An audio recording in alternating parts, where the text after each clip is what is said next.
अपने फैंस को ही बता दिया है कि वो ठीक है, खतरे से बाहर हैं, गोली लग गई थी जिसे डॉक्टर्स ने निकाल दिया है। लेकिन सवाल ये है कि आखिर गोविंदा को गोली कैसे लगी। गोविंदा जब मुंबई में रहते हैं तब अपनी लाइसेंसी बंदूक अपने साथ ही रखते हैं। उसी लाइसेंसी बंदूक की गोली उनके पैर में लगी। गोविंदा के साथ ये हादसा कैसे हुआ, इसे लेकर कई सवाल उठ रहे हैं। कई सवाल ये हैं कि हाथ से पिस्तौल आखिर कैसे छूट गई। जो दूसरा सवाल है वो ये कि क्या पिस्तौल अनलॉक रह गई थी कि नीचे गिरते ही उससे फायर हो गया।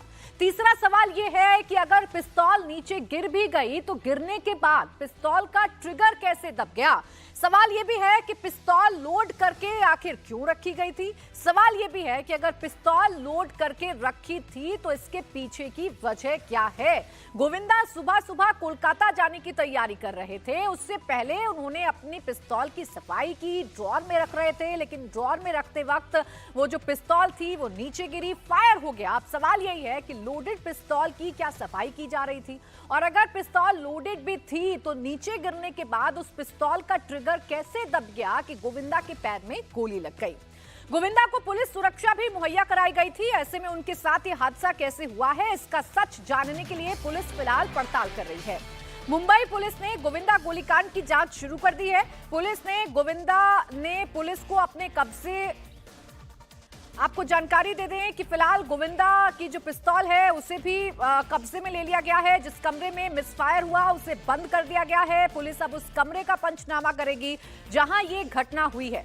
फिलहाल गोविंदा के रिश्तेदार उनसे मिलने अस्पताल पहुंच रहे हैं। थोड़ी देर पहले उनके भांजे कृष्णा अभिषेक की वाइफ कश्मीरा शाह भी हॉस्पिटल पहुंची।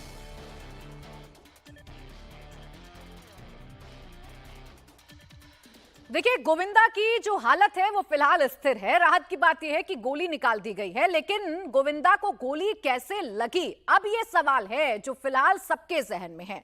फिलहाल पुलिस उस पूरे मामले की जांच कर रही है। मामले की जांच में मुंबई पुलिस जुटी हुई है। इस सवाल का जवाब तलाशने की कोशिश कर रही है कि गोविंदा को सुबह सुबह गोली कैसे लग गई। गोविंदा की जो पिस्तौल है उसे फिलहाल मुंबई पुलिस ने अपने कब्जे में ले लिया है। इसके साथ ही साथ जिस कमरे में यह मिसफायर हुआ है या जिस कमरे में यह हादसा हुआ है उसे भी बंद कर दिया गया है। एक्टर के पैर में से गोली फिलहाल निकाल ली गई है, लेकिन 48 घंटे तक अस्पताल में गोविंदा को रहना होगा।